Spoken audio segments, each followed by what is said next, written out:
মাস শেষে এটা যখন কেটে ঘরে নিয়ে যায় এটার আনন্দই আলাদা নাকি? নিজের খেতে ফসল করা, তাই না? এবং মাস শেষে এটা যখন কেটে ঘরে নিয়ে যায় এটার আনন্দই আলাদা নাকি? কি বলেন?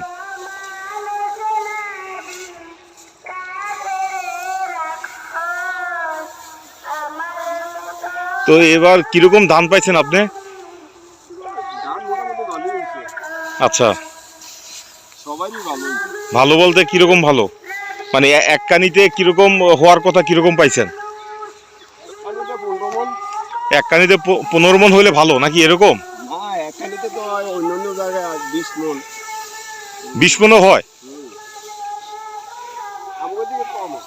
মানে আমাদের এখানে কারণটা কি, এই যে বেড়িবাঁধ দেওয়ার কারণে? কেন বেড়িবাঁধ আমাদের পানি আসতেছে না? চাষাবাদের জন্য সেচ পানি আসে না? হ্যাঁ হ্যাঁ, লুদ্দা থেকে তো আসে, ওয়াবদা থেকে পানি আসে না? থাকে না তো, এই জমি যদি 6 মাস বা 3 মাস দুধা থাকতো, হ্যাঁ ফসল ভালো। ও, তাহলে কি ইয়া করে নাকি এক্সট্রা কোনো সার বা এগুলো বেশি দেওয়া লাগে আমাদের? ও আচ্ছা, আসলে মূল বিষয়টা হলো যে সেটা হচ্ছে যে এই যে ক্ষেতের উপরে অংশ ওনারা হয়তো বা ট্রাক্টর বা এখন তার গরুর ইয়াতে হাল চাষ করা হয় না, ট্রাক্টর দিয়ে করা হয়। তো ট্রাক্টরটা কতটুকু নিচে ঢুকে মাটির? 4 আঙ্গুল মানে কত, 1 ফিট 12 ও 5, আচ্ছা মানে 6 ইঞ্চি। তা আসলে এখানে উপরে যে মাটিটা আছে এখানে 6 ইঞ্চি এটা লুজ করা হয়, তারপর এখানে ধান লাগানো হয়। কিন্তু বিষয়টা হচ্ছে প্রতি বছরই তো এই 6 ইঞ্চির মধ্যেই কাজটা করা হয়। তো এখানে যদি এক্সট্রা পলি মাটি আসতো, তাই না? যদি এরকম মাটি আসতে পারতো, যদি এটা সম্ভব না, কারণ চারিদিকে বেড়িবাঁধ দেওয়া আছে, তো সেক্ষেত্রে এখানে অবশ্য যারা ফসল করে তাদের প্রচুর সারের উপর নির্ভরশীল থাকতে হয় না? আচ্ছা আচ্ছা, এই সারের উপর নির্ভরশীল থাকতে ওখানে এক্সট্রা খরচটা হয়ে যায়, বেশি খরচ হয়ে যায়। তো আসলে এই একটা বিষয়, যদি আরও বেশি নিচ থেকে যদি মাটিটাকে লুজ করা হইতো তাহলে মনে হয় ফসলটা আরও বেশি পাওয়া যেত নাকি? হ্যাঁ, পানি থাকলে এই একটা বিষয়, পানির কি মানে আপনার ক্ষেতটা ডুবে যাওয়ার পরে কি আবার বন্ধ করে দেয় এরকম? আচ্ছা আচ্ছা, না না, সীমিত পানি আমরা মনে করেন ক্ষেতটা ভিজলেই শেষ। ও আচ্ছা আচ্ছা, ও তো ওখানে কিরকম টাকা দেওয়া লাগে?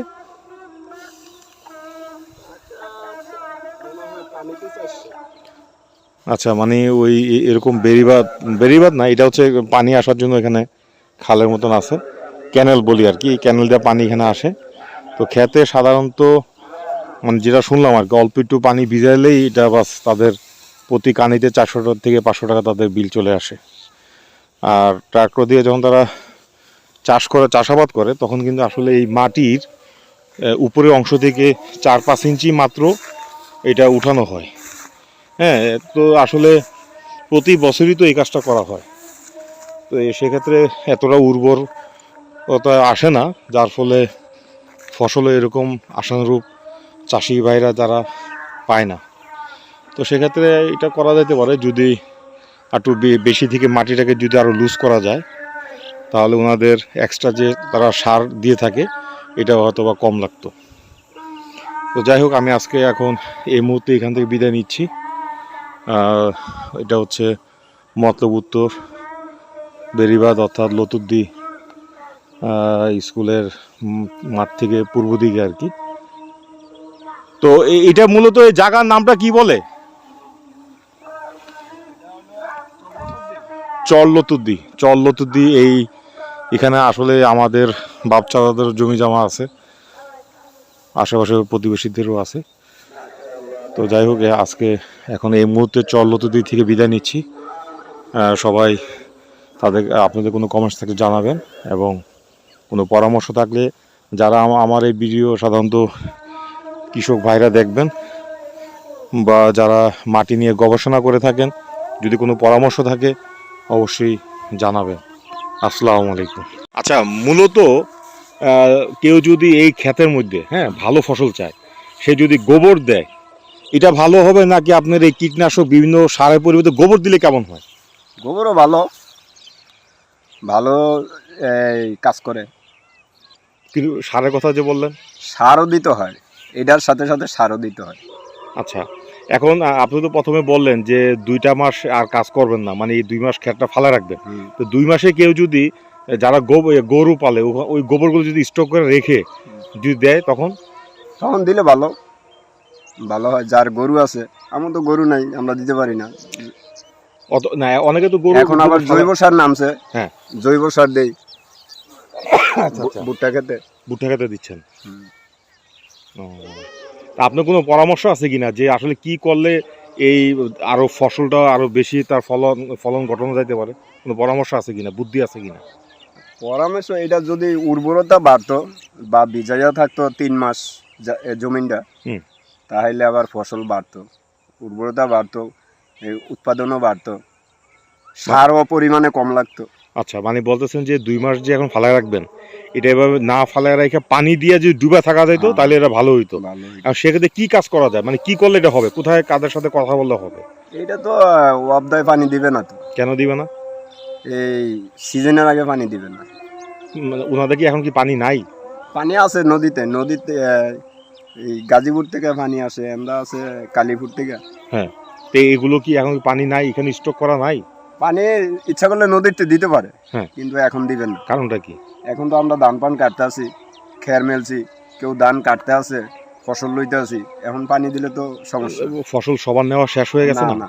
এখন আরো এই কতদিন যে লাগতে ধান পারে? হইছে, তারপরে এই যে ও, আচ্ছা, ভুট্টা আচ্ছা, করছে আচ্ছা। অনেক লোকে, হ্যাঁ হ্যাঁ, ভুট্টার সমস্যা হইব। তা আরো কি 2 সপ্তাহ পরে যদি এই কাজটা করা হয় কেমন হবে? পানি যদি তারা ছেড়ে দেয়, পানি যদি দেয়? পানি ছেড়ে তো ভুট্টার সমস্যা হইব না, বেশি পানি দিলে সমস্যা হইব।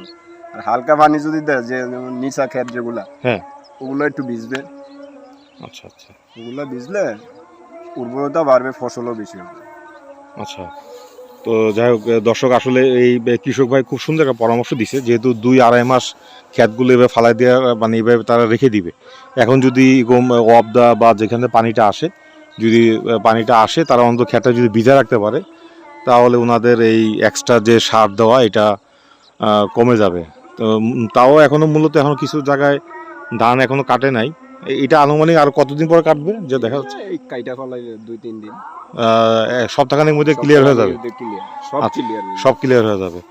আসলে যদি যারা এই মাটি নিয়ে গবেষণা করেন বা ধান নিয়ে যারা আছেন, যদি এটা একটু ফলো করেন, যে এখন 2-3 মাস যদি কৃষকদের এরকম পানির সেচের ব্যবস্থা করা হয়, তারা যদি অন্তত 2-1 ইঞ্চি পানি যদি তারা খেতে আটকে রাখতে পারতো, হ্যাঁ 2-1 মাস, তাহলে আশা করি ওনাদের যে এক্সট্রা যে খরচ হয় এটা কমে যেত এবং জমিনটা উর্বরতা পাইতো এবং ফসলও পরিমাণটা বাড়তো। ঠিক আছে, ধন্যবাদ জি, আসসালামু আলাইকুম। ওকে ওকে।